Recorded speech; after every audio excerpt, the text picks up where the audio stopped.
मित्रांनो, सर्वात पहिलं एक गोष्ट क्लिअर करतो की आर-टी-एचं ॲडमिशन अजून चालू झालेलं नाही आहे. पण आर-टी-ए ॲडमिशन चालू झाल्याच्यानंतर भरपूर जणांचे एक प्रश्न आहेत की आर-टी-ए फॉर्म भरताना कोणकोणते डॉक्युमेंट अपलोड करावे लागतात, कोणते डॉक्युमेंट अपलोड करावे लागतात का, असे भरपूर प्रश्न आहेत. तर या व्हिडिओमध्ये आर-टी-एचा फॉर्म हा कसा भरला जातो आणि फॉर्म भरत असताना कोणते डॉक्युमेंट अपलोड करावे लागतात का याच्या रिलेटेड आणि तो फॉर्म भरण्याची संपूर्ण प्रोसेस कशी असते हे आपण या व्हिडिओमध्ये पाहत आहोत. सर्वात पहिलं तुम्ही पाहू शकताय ऑनलाईन ॲप्लिकेशन या टॅबवरती क्लिक केल्याच्यानंतर अशा प्रकारचा इंटरफेस दिसेल. यामध्ये सिंपली न्यू रजिस्ट्रेशन या ऑप्शनवरती क्लिक करायचं आहे. न्यू रजिस्ट्रेशन या ऑप्शनवरती क्लिक केल्याच्यानंतर तुम्ही पाहू शकता तुमच्यासमोर अशा प्रकारचा इंटरफेस दिसेल. यामध्ये मित्रांनो तुम्ही पाहू शकता इथे आपल्याला डिस्ट्रिक्ट सिलेक्ट करायचं असतं. इथे लास्ट नेम कुणाचं, तर ज्यांचा फॉर्म भरायचा आहे त्यांचं last name, first name, middle name आणि इथे चाइल्ड डिसेबिलिटी, जर चाइल्ड डिसेबल असेल तर येस करायचं आहे किंवा नसेल तर नो या ऑप्शनवरती क्लिक करायचं आहे. त्यानंतर चाइल्ड डेट ऑफ बर्थ तुम्हाला इथे टाकून घ्यायचा आहे. त्यानंतर हा जो कॅप्चा आहे या बॉक्समध्ये टाकायचा आहे आणि इथे मोबाईल नंबर टाकून घ्यायचा आहे. इथे सध्या रजिस्टरचं ऑप्शन नाही आहे, तर सर्वात पहिले मी ही माहिती पूर्ण भरून घेतोय. मित्रांनो तुम्ही इथे पाहू शकता मी संपूर्ण माहिती भरलो आहे. त्यानंतर इथे तुम्ही पाहू शकता एक रजिस्टरचं ऑप्शन अवेलेबल झालेलं आहे. ही संपूर्ण माहिती भरण्या अगोदर मित्रांनो ही चाइल्ड डेट ऑफ बर्थ जी आहे तुम्हाला एक्झॅक्ट टाकायची आहे. जी डेट ऑफ बर्थ आहे तीच डेट ऑफ बर्थ तुम्हाला टाकायची आहे. आता त्यानंतर सिंपली रजिस्टर या ऑप्शनवरती क्लिक करायचं आहे. रजिस्टर या ऑप्शनवरती क्लिक केल्याच्यानंतर तुमच्या मोबाईलवरती एक SMS पाठवला जातो अशा प्रकारचा, ज्यामध्ये युजर आयडी आणि पासवर्ड हा दिला जातो. परत आपण वेबसाईटवरती आल्याच्यानंतर तुम्ही पाहू शकता तुमच्या समोर इथे एक ऑप्शन दिलेला आहे your school admission application process user name is and password. म्हणजे मित्रांनो तुमच्या मोबाईलवरती सुद्धा युजर नेम पासवर्ड पाठवला आणि बाय चान्स जर तो नाही आला मित्रांनो मोबाईलवरती, तर तुम्ही इथून हा लिहून घ्यायचा आहे. मित्रांनो याचा स्क्रीनशॉट मारायचा आहे लगेच आणि ते लिहून घ्यायचं आहे. आता हे झाल्याच्यानंतर हा जो युजर नेम आणि पासवर्ड आहे तो पासवर्ड आपल्याला इथे युजर नेम टाकायचा आहे, इथे पासवर्ड टाकायचा आहे आणि हा जो कॅप्चा आहे मित्रांनो या बॉक्समध्ये टाकून सिंपली लॉग इन या ऑप्शनवरती क्लिक करायचं आहे. लॉग इन या ऑप्शनवरती क्लिक केल्याच्यानंतर तुमच्यासमोर अशा प्रकारचा इंटरफेस दिसेल. आता हा बॉक्स कशासाठी आहे तर मित्रांनो आपल्याला पासवर्ड चेंज करून घ्यायचा आहे. जो बाय डिफॉल्ट पासवर्ड आला होता मित्रांनो तो पासवर्ड आपल्याला चेंज करून घ्यायचा आहे. तर इथे ॲप्लिकेशन नंबर ऑटोमॅटिकली असते. इथे ओल्ड पासवर्ड म्हणजे तुम्हाला जो मोबाईलवरती SMS आला होता तो SMS मधला पासवर्ड इथे टाकायचा आहे आणि नवीन पासवर्ड तुम्हाला क्रिएट करायचा आहे. इथे नवीन पासवर्ड टाकायचा आहे, तोच इथलाच पासवर्ड रिटाईपमध्ये इथे सुद्धा टाकून घ्यायचा आहे आणि सिंपली सबमिट या ऑप्शनवरती क्लिक करायचं आहे. सबमिट या ऑप्शनवरती क्लिक केल्याच्यानंतर अशा प्रकारचा इंटरफेस दिसेल. पासवर्ड अपडेट सक्सेसफुली दाखवली, ते सिंपली ओके करून घ्यायचं आहे. ओके केल्याच्यानंतर मित्रांनो तुम्ही पाहू शकताय आपल्याला परत इथे लॉग इन करून घ्यायचं आहे. इथे युजर नेम असणार आहे, इथे नवीन पासवर्ड जो तुम्ही क्रिएट केलेला आहे तो पासवर्ड इथे टाकून घ्यायचा. हा कॅप्चा या बॉक्समध्ये टाकून सिंपली लॉग इन या ऑप्शनवरती क्लिक करायचं आहे. लॉग इन या ऑप्शनवरती क्लिक केल्याच्यानंतर मित्रांनो तुम्ही इथे पाहू शकता इथे आपल्याला child information, application, school selection, form submission असे ऑप्शन दिसतात. तर सिंपली आपल्याला पहिलं चाइल्ड इन्फॉर्मेशन ही माहिती भरून घ्यायचं आहे. तर यामध्ये तुम्ही पाहू शकता चाइल्ड नेममध्ये मित्रांनो इथे बालकाचं नाव इंग्रजीमध्ये लास्ट नेम, फर्स्ट नेम आणि मिडल नेम, तसंच मित्रांनो मराठीमध्ये सुद्धा आडनाव, पहिले नाव आणि मधले नाव इथे टाकून घ्यायचं आहे. चाइल्डचं झाल्याच्यानंतर चाइल्डच्या आईचं म्हणजेच बालकाच्या आईचं नाव इंग्रजीमध्ये last name, first name, middle name, same मराठीत आडनाव, पहिले नाव आणि मधले नाव टाकून घ्यायचं आहे. चाइल्ड इन्फॉर्मेशन, मदर इन्फॉर्मेशन झाल्याच्यानंतर फादर इन्फॉर्मेशन सेम अशीच टाकून घ्यायचं मित्रांनो. फादर इन्फॉर्मेशनमध्ये लास्ट नेम इंग्रजीमध्ये टाकून घ्यायचं, फर्स्ट नेम, मिडल नेम टाकायचं. त्यानंतर वडिलांचे मराठीमध्ये नाव, आडनाव, पहिले नाव, मधले नाव हे तुम्हाला टाकून घ्यायचं आहे. मित्रांनो तुम्हाला जर मराठीमध्ये टाकता येत नसेल तर तुम्ही गुगल इनपुट टूलचा वापर करून सुद्धा मराठीमध्ये टाकून घेऊ शकता. आता इथे चाइल्ड डेट ऑफ बर्थ जे दिलेले आहे ते ऑटोमॅटिकली पिक होते मित्रांनो. आपण रजिस्ट्रेशन करत असताना दिलेली ती डेट ऑफ बर्थ इथे येऊन जाते. आता चाइल्ड जेंडर इथे आपल्याला सिलेक्ट करायचं आहे. चाइल्ड जर मेल असेल तर मेल करायचं आहे, फिमेल असेल तर फिमेल करायचं आहे.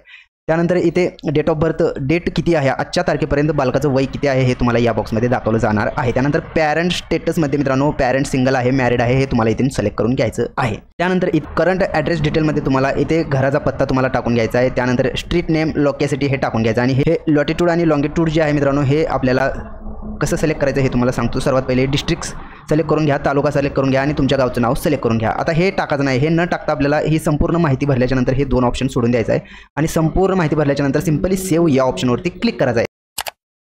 तुम्ही पाहू शकता मित्रांनो संपूर्ण माहिती भरल्यानंतर सेव्ह या ऑप्शनवरती क्लिक केल्याच्यानंतर आपल्यापाशी एक ऑप्शन अवेलेबल झालेलं आहे सेव्ह एडिट गुगल ॲड्रेस. म्हणजे मित्रांनो या टॅबवरती आपल्याला क्लिक करून आपलं घर जिथं आहे त्या घरावरती मित्रांनो गुगल मॅपचा एक ॲरो असतो तो ॲरो नेऊन ठेवायचा असतो. तर सिंपली या ऑप्शनवरती आपल्याला क्लिक करायचं आहे इथे लॉटिट्यूड आणि लॉंगिट्यूड आणण्यासाठी. तर या ऑप्शनवरती क्लिक केल्याच्यानंतर तुमच्यासमोर अशा प्रकारचा इंटरफेस हा दिसणार आहे. यामध्ये सिंपली मित्रांनो हा जो ॲरो आहे तुम्ही जर तुमच्या आसपास घरापासून जर फॉर्म भरत असाल तर तो ॲरो तुम्हाला आसपास दाखवला जाईल. किंवा मित्रांनो तुमचं जर गाव, तुमची शाळा जर सापडत नसेल तर इथे तुम्ही टाईप करून सर्च करून घ्यायचं आहे. थोडंसं झूम करूया. झूम केल्याच्यानंतर पाहू शकता हा जो ॲरो आहे मित्रांनो याला आपण इकडे तुमचं घर जिथं दिसते त्या घरापाशी असे क्लिक करून ड्रॅग अँड ड्रॉप करायचं आहे मित्रांनो. थोडं झूम आउट करतोय. तुम्ही पाहू शकता मित्रांनो तुमच्या घरावरती हा ॲरो नेल्याच्यानंतर सिंपली सेव्ह अँड अपडेटचं जे ऑप्शन आहे या ऑप्शनवरती क्लिक करायचं आहे. या ऑप्शनवरती क्लिक केल्यानंतर असा ऑप्शन दिसेल, please check Google address wrong data received, म्हणजे असा ऑप्शन दिसेल. ते सिंपली ओके करून घ्यायचा आहे मित्रांनो. ओके केल्यानंतर मित्रांनो तुम्ही पाहू शकता इथे लॉटिट्यूड आणि लॉंगिट्यूड हे ऑटोमॅटिक येऊन जाणार आहे. जर मित्रांनो तुम्हाला हे जर चुकीचा ॲड्रेस वाटत असेल तर परत गुगल मॅपवरती यायचं आहे, तुम्हाला यावरती क्लिक करायचं आहे आणि इथे रिसेट करून परत तुम्ही हा ॲरो तुमच्या घरावरती नेऊन सेव्ह अँड अपडेट करून घ्यायचा आहे. हे केल्यानंतर परत इथे सेव्ह करायचं आहे. यामध्ये मित्रांनो which class admission is required, म्हणजे मित्रांनो तुमच्या बालकाचं ॲडमिशन कोणत्या क्लाससाठी घ्यायचं आहे ते क्लास तुम्हाला सिलेक्ट करून घ्यायचं आहे. यावरती क्लिक केल्यानंतर मित्रांनो तुम्ही जी डेट ऑफ बर्थ फॉर्म भरत असताना रजिस्ट्रेशन करत असताना दिली होती त्या डेट ऑफ बर्थनुसार मित्रांनो इथे स्टँडर्ड ऑटोमॅटिकली दाखवलं जाणार आहे. त्यावरती क्लिक करून सिलेक्ट करून घ्यायचं आहे. त्यानंतर शाळेचं माध्यम हे तुम्हाला निवडायचं आहे. तुम्हाला इंग्लिश मीडियम पाहिजे, मराठी मीडियम, 2 मीडियम सिलेक्ट करता येतात मित्रांनो. तुम्ही पर्याय 2 दिलेले आहेत ते दोन्ही तुम्ही सिलेक्ट करू शकता. त्यानंतर धर्म आपल्याला सिलेक्ट करून घ्यायचा आहे. जात संवर्ग सुद्धा इथे सिलेक्ट करून घ्यायचा आहे. त्यानंतर दिव्यांग असेल तर येस करायचा आहे, नसल्यास नो करायचा आहे. HIV बाधित असेल तर येस, नसल्यास नो या ऑप्शनवरती क्लिक करायचा आहे. आधार नंबर असेल तर येस करून आधार नंबर टाकायचा आहे, नसेल तर नो यावरती क्लिक करायचा आहे. त्यानंतर आधार रिसिप्ट अवेलेबल, म्हणजे मित्रांनो तुमच्या जर बालकाचं तुम्ही आत्ताच आधार कार्ड काढलेला असेल आणि त्यावरती जर रिसिप्ट जर तुम्हाला भेटले असेल तर येस करायचा आहे आणि रिसिप्ट नंबर हा टाकून घ्यायचा आहे. त्यानंतर ॲन्युअल इन्कम किती आहे ते इन्कम तुम्हाला इथे टाकायचं आहे. त्यानंतर तुम्ही इथे पाहू शकताय मोबाईल क्रमांक हा इथे टाकून घ्यायचा आहे. त्यानंतर खाली तुम्ही पाहू शकताय please select document you process for admission, तुम्ही ॲडमिशनसाठी कोणते डॉक्युमेंट देणार ते तुम्हाला इथे सिलेक्ट करून घ्यायचं आहे. ॲड्रेस प्रूफ इथे येस करायचा आहे, बर्थ सर्टिफिकेट येस करायचा आहे, इन्कम सर्टिफिकेट येस असेल येस, नसल्यास नो, कास्ट सर्टिफिकेट असल्यास हे ऑटोमॅटिक अवेलेबल होणार आहेत मित्रांनो. तुम्ही रिलीजन सिलेक्ट करतात त्यानंतर.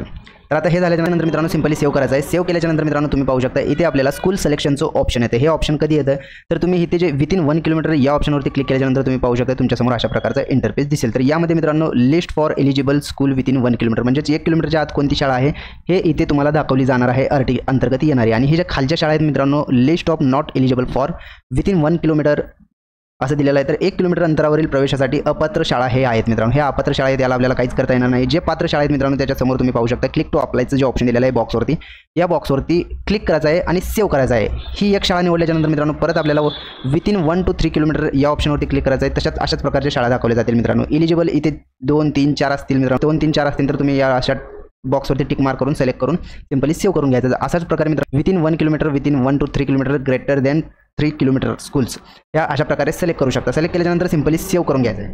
सिंपली सेव्ह केल्यानंतर मित्रांनो तुम्ही पाहू शकता तुमच्यासमोर अशा प्रकारचा इंटरफेस दिसेल. School selection saved successfully. तर ओके केल्यानंतर मित्रांनो तुम्ही पाहू शकता तुमच्यासमोर अशा प्रकारचा इंटरफेस दिसणार आहे. तुम्ही ज्या शाळा निवडल्या आहेत त्या शाळेची नावे इथे दाखवली जाणार आहेत. परत आपल्याला नेक्स्ट करायचं आहे.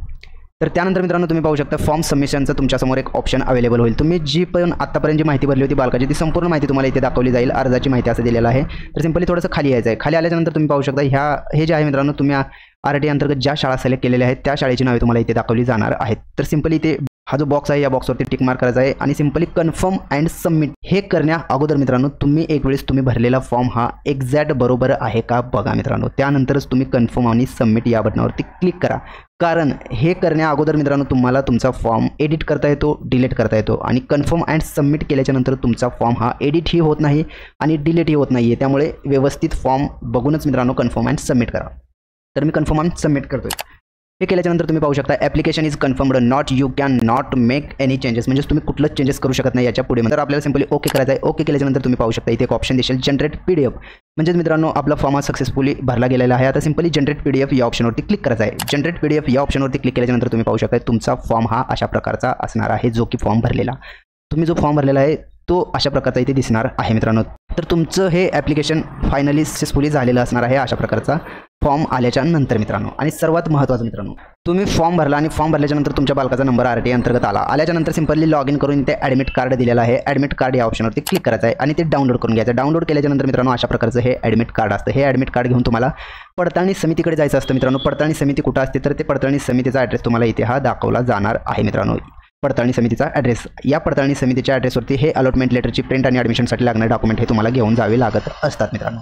तर अशा प्रकारे मित्रांनो RTचा फॉर्म हा भरला जातो. सर्वात महत्त्वाचा पॉईंट मित्रांनो, हा व्हिडिओ बनवण्याचा उद्देश भरपूर जणांना ऑनलाईन फॉर्म भरत असताना माहिती नसते मित्रांनो की RT अंतर्गत कोणते डॉक्युमेंट लागतात का, RTचा फॉर्म भरण्यासाठी कोणते डॉक्युमेंट अपलोड करावे लागतात का, हे भरपूर जणांचा प्रश्न होता. तर आता आपण हा फॉर्म अशा प्रकारे भरला, पण इथे कुठेच आपल्याला डॉक्युमेंट अपलोड करण्याची गरज भासलेली नाही आहे. तर डॉक्युमेंट लागतात, पण केव्हा लागतात, जेव्हा तुमच्या बालकाचा RT अंतर्गत नंबर येतो त्यावेळेस तुम्हाला लागणारे सर्व डॉक्युमेंट हे पडताळणी समितीकडे घेऊन जायचे असतात, ना की तुम्हाला अर्ज भरताना अपलोड करावे लागतात. तर हा व्हिडिओ बनवण्याचा उद्देशच मित्रांनो सर्वांपर्यंत ही माहिती पोहोचली असेल की तुम्हाला RT फॉर्म भरताना कुठलेही डॉक्युमेंट अपलोड करावे लागत नाही आहेत, तर तुम्ही अशा पद्धतीने तुम्ही तुमच्या बालकाचा फॉर्म हा भरू शकता। तर मित्रांनो या व्हिडिओमध्ये माहिती मित्रांनो गेल्या वर्षीच्या ॲप्लिकेशन वाईज दिलेली आहे मित्रांनो। पर इयर मित्रांनो अशा प्रकारचाच फॉर्म असतो जो की अशा पद्धतीने भरला जातो, पण येणाऱ्या 2024-25च्या ॲडमिशनसाठी जर काही बदल झाले तर मित्रांनो ते सुद्धा आपल्या चॅनलवरती तुम्हाला सांगितले जातील। तर मित्रांनो अशाच प्रकारचे नवनवीन व्हिडिओ आपल्या चॅनलवरती अपलोड केले जातात, त्यामुळे तुम्ही जर का आपल्या चॅनलवरती नवीन असाल तर आपल्या चॅनलला आत्ताच सबस्क्राईब करून ठेवा। चला तर मग भेटूयात पुढील व्हिडिओमध्ये। धन्यवाद मित्रांनो।